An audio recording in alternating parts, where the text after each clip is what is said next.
los Recordemos goles en la fecha anterior, en en aquel la fecha partido. Sí, 16, sí. Huracán ya le sacaba un punto a Independiente, en el medio estaba Central, y Huracán le gana a Central 1-0. Con lo cual, Huracán ya queda, se mantiene un punto arriba de Independiente, dejan atrás en el camino central y quedan ambos a un punto de diferencia, faltando las últimas 3 fechas, justo el partido contra Boca, donde Huracán también empató. Claro. Sí, sí, ahí vemos lo que decíamos antes, ¿no? Las dos bandejas de visitante, eh, para, en ese caso, Independiente visitando a la Bombonera, achique el mono raro en el gol de Gustavito López. Y, bueno, uno que estaba absolutamente firmado para hacerle goles a Independiente, que es Es el manteca. señor Sergio Daniel Martínez, definiendo con un cabezazo, cayéndose frente al arco libre dejado por Islas, tras el remate, si no me equivoco, del Polillita da Silva, que contiene Islas en el rebote. El Manteca empuja la pelota y obtiene el 1-1, que sería final. E Independiente iba a empatar una vez más en esta fecha 17, pero bueno, un empate de visitante que dejaba todo abierto para lo que sería la Sí, resolución del campeonato. sí. Ya que Faltaban. Huracán Sí, había empatado justamente en Mendoza contra Argentinos Juniors ahí 2 está. a 2, con lo cual se mantenía la diferencia de un punto. San Lorenzo no había podido ganar. Rosario Central sí lo había hecho contra Vélez, con lo cual estaba todo bastante cerrado llegando al final, pero bueno, Huracán seguía siendo el puntero, va a ser puntero acá hasta el final. Eh, por sobre Independiente un punto, Independiente se mantenía en la segunda posición.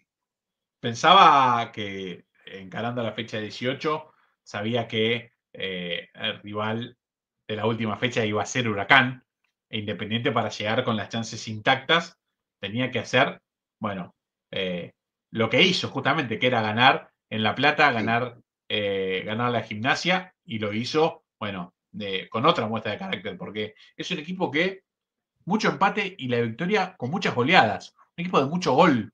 eh, 5-0, 5-1 en condición de visitante, una cosa eh, para marcar lo que sería este final de campeonato, ¿no? Porque vamos a ver que en la última fecha Independiente seguiría manteniendo esta línea de mostrarse como un equipo absolutamente goleador.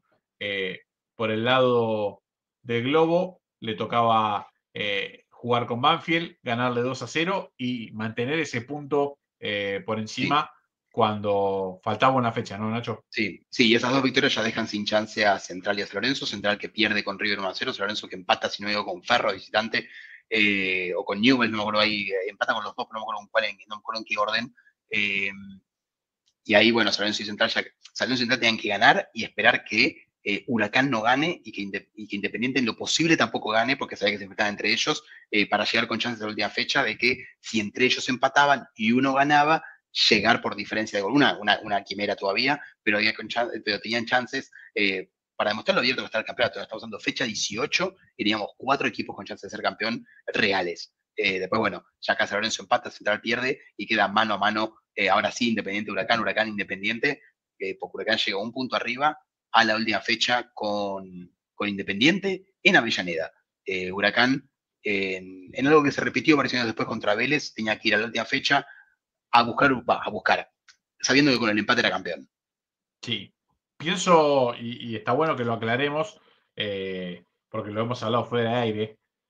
En el caso de que la puntuación sea como es actualmente, ¿sí? Y Huracán no hubiese llegado campeón a esta fecha, ¿sí? Claro, La diferencia con Independiente sería de 10 victorias, o sea, 30 puntos y 5 por los empates, 35 puntos si hubiese tenido el Globo antes de jugar el partido, e Independiente llegaba con 7 victorias y 10 empates, razón por la cual la suma le hubiese dado 31. Ni sí, siquiera ganándole hubiese alcanzado la línea de Huracán. Bueno, como vemos, este sistema de 2 puntos por victoria y 1 punto por empate beneficiaba al que empataba y no ganaba tanto. En este caso, Independiente, más allá de estar penalizado por sus 10 empates, no lo era tanto como lo es habitualmente, en detrimento de las 10 muy buenas victorias de Huracán, que cualquier equipo con 10 victorias en un torneo corto peleaba el campeonato. sí, sí. Era una rareza no pelear el campeonato con 10 victorias. En este caso, al Globo le alcanzaba para llegar puntero a la última fecha, pero otra vez, como decía Nacho, como le pasó en el 2009, tiene la mala suerte de que le toque jugar contra el segundo y en condición de visitante, Sí, en lo que sería una final sin ser final en los papeles. Nada más que claro. Huracán tenía el beneficio del empate. con el empate era campeón de cualquier forma, por el Sí, punto de ventaja.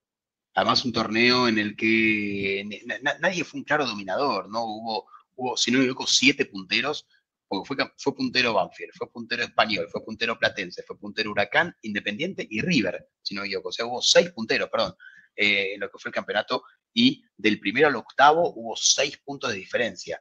Eh, Uno puede pensar que es por los 2 puntos, y no, miren el torneo siguiente, la apertura 94, River sale campeón con creo con 4 puntos de diferencia, y al tercero le saca 8 de diferencia o 7 de diferencia. En el 95, en el clausura 95 lo mismo, salen su gimnasia penal hasta el final, pero le sacan creo que 6 y 7 puntos al tercero o al cuarto.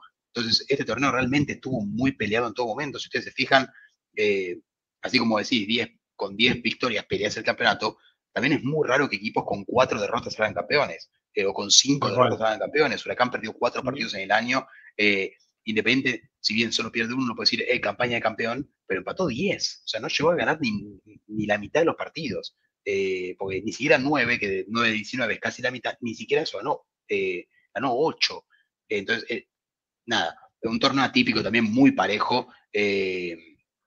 Con muchos equipos que pudieron ser campeones, con muchos equipos que fueron punteros, con muchos cambios en la punta, con muchos cambios en los equipos que animaron el torneo, como vimos. Huracán no arrancó bien, San Lorenzo no arrancó bien y terminaron los dos peleados hasta el final. Después Banfield y Platense, que tuvieron un muy buen arranque, se cayeron al final.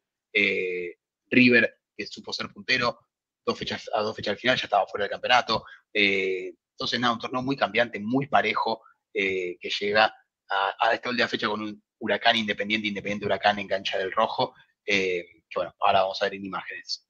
tal cual. Vemos las imágenes de aquel día, aquella final sin papeles entre Independiente y Huracán. El rojo con Islas, Rochen, Ríos, Cravioto, Pérez, Rizuela, Gustavo López, Caña, Usuriaga, Garnero y Rambert, nombrándolo como era en esa época, del 1 al 11. Del 1 al 11. Del 1 al 11, dirigido el equipo por Miguel Ángel Denisi, y justamente una gloria de Huracán, que le tocaba, bueno, dirigir a su rival en aquel día, bueno, tratando de evitar que el Globo recupere un título que ya en ese momento le faltaba de 21 años.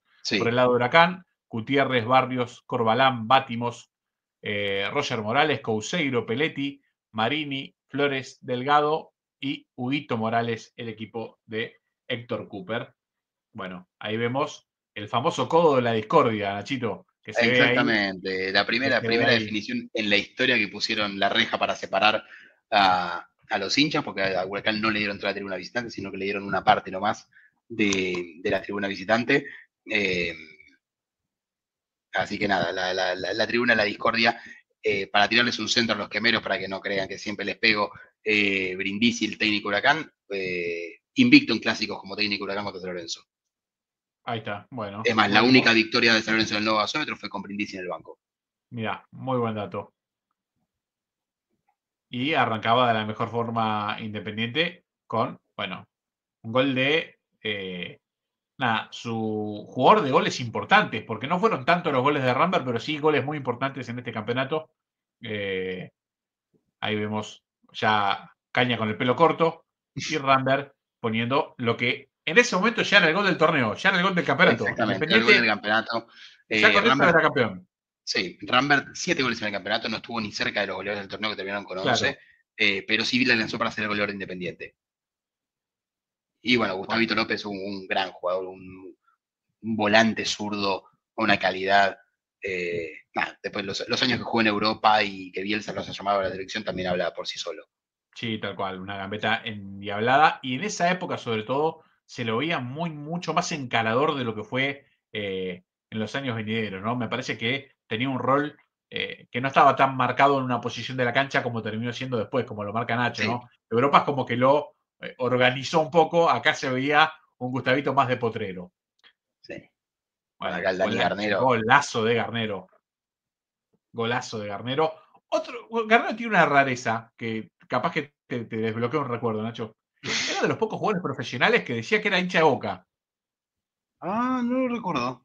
Sí, bueno, lo declaraba en una época que era imposible que alguno dijera una verdad de esas. Y Garnero lo contaba en una época donde, a ver, Garnero que es muy identificado con Independiente, con Sí, más de ídolo un. A independiente. ver, más de un paso por el club, heredero de la 10 de Bocini, porque fue el primero que le tocó jugar con la camiseta que dejaba el Bocha, marca un golazo, ¿no? En esta final, no llega la Anguila Gutiérrez, una muy buena No, un pegada, golazo, un golazo. termina poniendo 2-0, y aparte está bastante lejos del arco, si nos Sí, ponemos a sí, sí. pensar, lo que marca un poco bueno, la calidad de gol, ¿no? Para poner el 2-0 en este primer tiempo. Brindisi que tenía, Sí, el corazón partido. sí, felicidad por un lado, tristeza por el Sí. otro. Diego Caña, siempre jugador que cumplía siempre y nunca aparecía lejos de los flashes, ¿no? Pero cumplidor como muy pocos. De hecho, bueno, fundamental y capitán del primer Boca de Bianchi, como lo hemos visto Sí. en el último podcast del equipo del Virrey. Por ahí veíamos a Huguito Morales en Huracán. Vale, El acá. rojo, el rojo tenía, bueno, todas las variantes había así por haber adelante, ¿no? Rambert, decía Nacho, 7 goles en el campeonato, pero 2 en la final, Nacho. ¿Cuántos Sí, valen esos dos, no? este en realidad se lo dieron a Corbalán en contra. Bueno, Pero sí, entonces, mérito total de Rambert. uno en la final de. Uno en la final, pero igual este se lo como. Este es Yo que te, yo te 7 decía goles y medio tiene. técnicamente, sí, 7,5. Yo te decía Tiene 7 y técnicamente no medio. se lo dieron, pero bueno, sí, fue de él. Podemos decir 8 goles con 2 en la final. Ahí está, perfecto. Ahí Ahí sí, está, ahí está. ahí lo Ahí estamos. acomodamos, ahí lo Ahí acomodamos. estamos. Ahí estamos. Bueno, ya acá claramente sentenciado el partido. Todavía quedaba un rato, pero Ahí está, eh, ves que cabecea y le rebota a Corbalán y se mete. Independiente, nada, poniendo un 3-0 y además, lo decíamos antes, ¿no? Haciendo 5 goles en la fecha 18 y va a terminar haciendo 4 en la 19, ¿no? Hay que cerrar con 9 goles en 2 fechas y en los últimos 2 partidos del campeonato cuando precisás 2 victorias, porque sabés sí o sí que tenés que ganar los 2. Bueno, Independiente se despachó nada más y nada menos con 9 goles. Claramente, si uno tiene que analizar en primera medida por qué Independiente fue campeón y Huracán no, lo primero que tenemos que decir, los delanteros. Tenía Sí, mucho más adelante que el equipo de Cooper, que quizás era un equipo más equilibrado, pero que, bueno, no tenía tanto potencial allá arriba. El rojo que ya estaba para la fiesta. Y fiesta que iba a llegar, bueno, con el cierre de del Tigre. el que terminó abriendo el clásico en la fecha 2, hablamos del Tigre Gareca, que hace el cuarto gol de Independiente para, ya que todo el estadio de la W quisiera Exactamente. hacer una fiesta y Independiente se sentía ultracampeón. Ahí vemos los abrazos, fiesta que será y sería interminable en aquel momento. Gareca, como lo decía Nacho, muy cerca del retiro, pero que además tenía o tiene la ventaja de tener, bueno, números fuertes haciendo goles en todos lados, ¿no? Gareca, Sí, un tipo que como delantero centro, bueno, le tocó jugar con grandes jugadores, pero se supo acomodar siempre a cualquier rol, ¿no? Desde aquel Sarmiento donde estuvo a préstamo de Boca, pasando por, bueno, el Nacional 81 cuando le tocó acompañar a Maradona en la delantera Geneise, llegó a ser compañero de Brindisi, miren ustedes, ¿no? claro, claro. Lo grande que era Gareca en referencia a sus compañeros de aquel momento, que eran todos muy chicos, ¿no? Bueno, final de partido, invasión de campo y toda la gente en Avellaneda festejando el campeonato de Independiente. Sí, un Gareca que hizo el primer y último gol del campeonato, como bien dijiste, para Independiente, que se retiró al terminar esto, así que un cierre bárbaro, ¿no? Irte con campeonato y gol en la última. Un Gareca que arrancó su carrera de técnico inmediatamente después. Creo que en menos de 3 meses ya estaba dirigiendo, no me acuerdo si a San Martín, Tucumán o de Mendoza, uno de los dos San Martín, era un San Martín, un prócer, pero no me acuerdo, no me acuerdo cuál.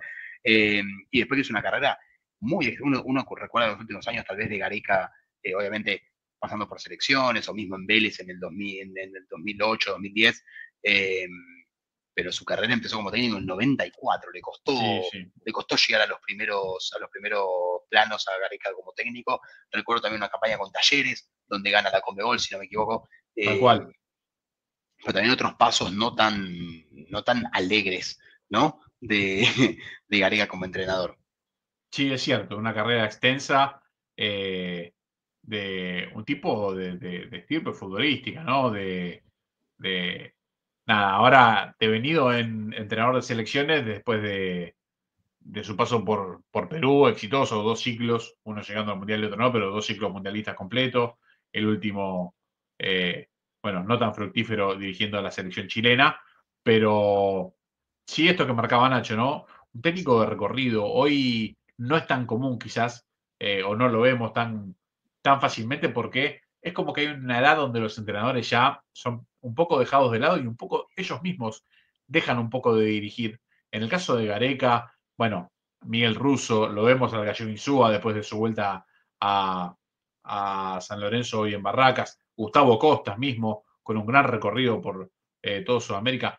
Hoy hay como un renacer de los técnicos grandes Sí. en el fútbol argentino, que en un momento parecía que, bueno, si pasaban los 50 tenías que ir y ya no había lugar para vos. Bueno, hoy empezaron a reencontrar cierto lugar y vamos a ser honestos, ¿no? Hace poco, no sé a qué entrenador escuchaba, pero me pareció muy piola esto que decía.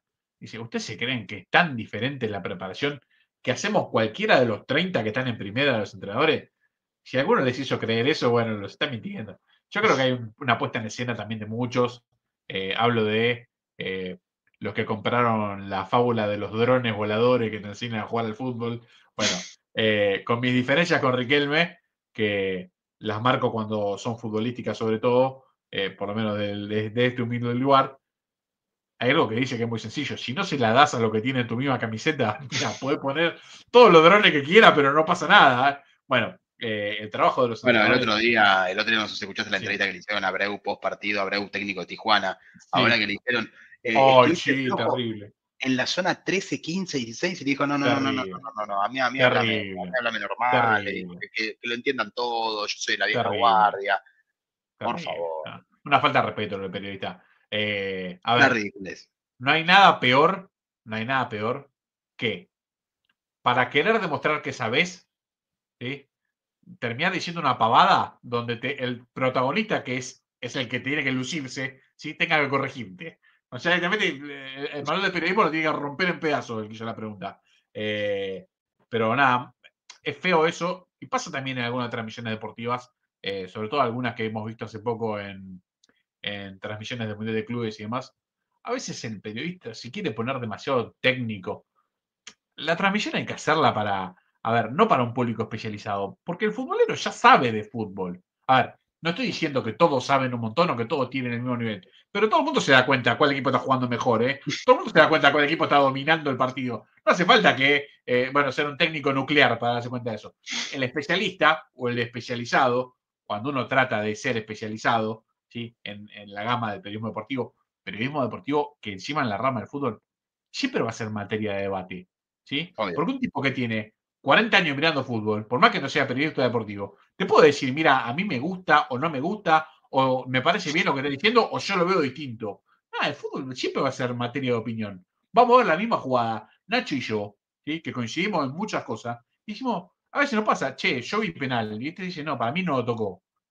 Y sí, flaco, que no lo estás viendo, y te dice, sí, lo estoy viendo y para mí no lo tocó. Bueno, a ver, tiene eso el fútbol, por eso es tan maravilloso. Imagínate si nos vamos a poner a decirle, mira, en la zona 16 del campo de juego, eso no es una pregunta.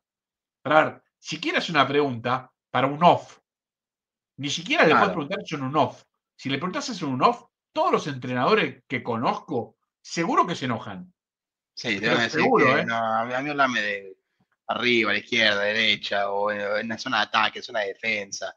Eh, Bueno, hay un exceso de información. Bueno, está viendo mucho la mente a Riquelme en este podcast del día de hoy. Pero Riquelme también lo decía hace un tiempo en una entrevista. Dice, vos cuando le preguntás a un chico hoy de inferiores, te dice, no, yo juego de interior derecho. ¿Qué es jugar de interior derecho? A ver, porque de verdad, si no, hay que empezar a ponerle nombre propio a las cosas. Si vos vas a jugar, si un jugador de fútbol, ¿sí? Que juega de mediocampista, a una edad joven lo vas a limitar a jugar de interior derecho, significa que el equipo juega de una determinada forma, ¿sí? Y que no estás probando otra cosa. Porque si el equipo juega con tres en el fondo, ya no hay más interior derecho. ¿De dónde juega entonces? Bueno, o cuando algún comentarista de pre televisivo dice los carrileros. hay que hacer un poco de docencia, porque el doctor Bilardo se me está agarrando la cabeza. Se llama lateral volante, ¿no? Digámoslo bien primero nosotros, para que el que nos está mirando también lo repita. Bueno, ese tipo de cosas, pero hay que quedarse con lo bueno. Lo decía Nacho, una barbaridad, ¿sí? De tratar de imaginar la cancha dividida por sectores, ¿sí? Y el que esté escuchando la pregunta diga, a ver, ¿qué le estás queriendo decir? Dale, ¿en serio no hay otra forma más fácil de preguntar lo mismo? Bueno, eh, nada, dando vueltas sobre eso, yo por lo menos celebro que los tipos que tienen mucho recorrido en el fútbol como entrenadores vuelvan a elegir, tengan su oportunidad. Me parece importante, creo que hacen su aporte y pienso en la edad que tenían en esta época el Bambino, Bianchi, Bilardo, y nadie decía que eran viejos, ¿eh? No, Nadie no. decía que no sabían nada porque ya estaban grandes. Sí, tal vez el que rompía un poco el molde era River, que siempre tenía Pasarela recién retirado, Sí, Ramón Díaz claro. recién retirado, eran técnicos jóvenes y Sí, muy hacía ganadores, ¿no? apuestas. Y Hacía porque ganar, apuestas. y porque le fue bien también, ¿no? Porque tal vez haces la primera con Pasarela, te va mal, y el que se quemó con leche ve una vaca y llora, entonces tal vez decís, no, mira, no voy a ir con Ramón Sí, Díaz sí. porque me la estoy Sí. jugando, pero También tal había vez arriesgado con Merlo, antes que comerlo, Pasarela. claro, pero tal vez le fue bien con uno, le fue bien con otro, y dice, bueno, Sí, es vamos a cierto, seguir. es Además, cierto. no quiero caer en la obvia de que era fácil dirigir a ese River, pero No, River tiene un plantel muy bueno. En los sí, 90 siempre fue protagonista, con lo cual no voy a decir que era fácil, pero para una primera experiencia, mejor tener un muy buen material enfrente, ¿no? es cierto, pero sí voy a decir esto, y lo digo desde la vereda más de enfrente posible. Es muy de la casa de River poner técnico, exjugador, haciendo primeras experiencias como entrenador, porque lo ha seguido haciendo después, que yo, hasta Estrada le tocó Sí, hacer una primera experiencia como técnico y uno no ha visto grandes cosas de Estrada fuera de River, y sin embargo le tocó ser campeón como entrenador en River. sí, sí, sí. Bueno, No, a y ver, semifinal de Libertadores. tal cual. A ver, y pienso en esto que decís vos, es saberse conocedor del paño interno del club, saber que tenés cierto consenso interno que la gente te va a bancar, son todos nombres pesados porque, nada, es diferente cuando pones un nombre que, a ver, si es de River o es de cualquier club, ¿sí? Pero no es de los nombres pesados. A veces los que lo ven de afuera no lo entienden tanto y por ahí el día a día más. A ver, de Michelis no es un nombre pesado en River, No, ¿sí? Es del no, club, pero no es un nombre pesado y está claro que se sintió que no era un nombre pesado. En Boca, ¿sí? El Vasco Rabarrena es un tipo absolutamente del club, ¿sí? Divisiones inferiores, todo, pero no es un nombre pesado en Boca, no. ¿sí? Nombre pesado es Guillermo, Palermo, Guillermo, bueno, ahí esos son está. pesados. Ahí Esos cambia, son ahí cambia. pesados. Si el actual presidente del club pudiera traer alguno de los tres nombres pesados que tiene Boca para traer, que son Guillermo, Palermo o Tevez, por más que no le guste como técnico, estoy seguro que los traería. ¿Sí? Sí, Como no puede traer ninguno de esos, trae a Russo, ¿sí? Que ya tiene un recorrido en el club, que es otro nombre que el hincha de cualquier forma lo va a respetar siempre, que además le ha ido bien en sus dos anteriores ciclos, muy bien, campeón de sí. Libertadores, campeón de fútbol local, bueno, perfecto, pero sin lugar a dudas que la espalda que tiene un tipo que es siglo del club te da el margen para hacer tu primera experiencia, y en el caso de River que vos marcabas, es algo bastante habitual en su historia, que no Sí. pasa por ahí en otros grandes, no pasa tan fácil. No, no, lógico, en San Lorenzo yo no recuerdo muchos que hayan tenido primera experiencia, sacando a Ruggeri, que sí se retiró y agarró a San Lorenzo prácticamente contratado por Miele durante un programa Sí, de en vivo, televisión. sí, me acuerdo. Eh, Impresionante. Sacando eso, generalmente San Lorenzo pecó mucho en los últimos 15, 20 años de traer el técnico de moda. Lo fue Gustavo Alfaro después de su experiencia con Quilmes, lo fue Dabove después de un par de buenas experiencias con Godoy Cruz, lo fue Soso después de, bueno, no le fue bien en ningún lado a Soso, pero después de hablar bonito para las cámaras. Muy bien, eso. Eh, lo hizo con Paulo Montero, porque hizo una campaña aceptable en Colón, en Boca Unidos y en Central. Como que era el técnico de moda y lo traía a San Lorenzo en los últimos años, sin planificar, sin nada, ¿no? Como todo en San Lorenzo al voleo. Eh, pero sí, no es común que alguien saque un técnico joven de la nada y lo ponga a dirigir en primera. Sí, tal cual. Escapa de lo habitual. Nachito, si te parece, cerramos este primer capítulo de Independiente del 94 al 96, con este título clausura 1994. Para nuestro segundo capítulo con este tema nos va a quedar Independiente de la Supercopa, ¿no? Porque Independiente va a meter un bicampeonato en la Supercopa 94, en la 95. Después veremos las copas derivadas de aquellas mismas, Claro, porque ser campeón te hace seguir jugando. Así que veremos al rojo ya en el plano internacional. Plano internacional que, nada, empieza a tocar en este mismo año, después de ser el campeón argentino, lo que, nada, le da un espaldarazo a un equipo que para nada se iba a desarmar. Digo, todavía el Independiente de la Supercopa que vamos a ver tiene mucho que ver con este equipo campeón que termina en la memoria de todos, no por hacer un gran torneo, pero sí por jugar una última fecha con tu rival mano a mano del campeonato y ganarle 4-0, ¿no? ¿Quién puede sí, olvidarse de un equipo que se consagra campeón jugando contra el que llegó puntero a esa fecha y clavarle 4 goles en una final, sí, ¿no? sí, Me además teniendo parece en cuenta que que, como decís sí, vos, no fue un campeonato en el que los pasó por arriba a todos. Tenía que demostrar Independiente llegar a la última fecha y lo demostró de una manera importante en un torneo tan parejo. También lo dijimos, ¿no? Todos habían perdido 4 o 5 partidos, Independiente no, pero había empatado 10, con lo cual no había grandes diferencias entre, al menos entre los primeros 6 7 equipos de la tabla. Y aún así Independiente fue y le metió 4 goles. Yo creo que en el primer tiempo ya lo liquidó con el 2-0, se veía en la actitud de los jugadores de Huracán que el partido estaba terminado. Huracán sabía que tenía que hacer 2 goles para empatar y salir campeón, de visitante y con un ambiente en contra y con un Independiente que está jugando muy bien. Pero sí, no te digo raro, pero sí poco usual. sí, tal cual, una definición de campeonato poco usual, por eso, nada, más de 30 años, todavía la recordamos muy nítidamente. Nada, un placer como siempre, Nachito. Lo mismo digo, Dani. Disfrute total haciendo este repaso y sobre todo en esta época tan linda, ese mediado de los 90 que también nos sienta del fútbol argentino. Creo que la mejor época del fútbol argentino, de todos los 90 hasta los principios de los 2000, la mejor época, el pico más alto del fútbol argentino. Sí, sin dudas, coincido absolutamente. Bueno, abrazo grande, compañero. Estaremos para la próxima para estar de vuelta con este Independiente, ya en el plano internacional, para ver al Independiente campeón de Argentina, dando su paso fuerte en la Supercopa 94 y 95. Ahí estaremos, Dani, un abrazo. Ahora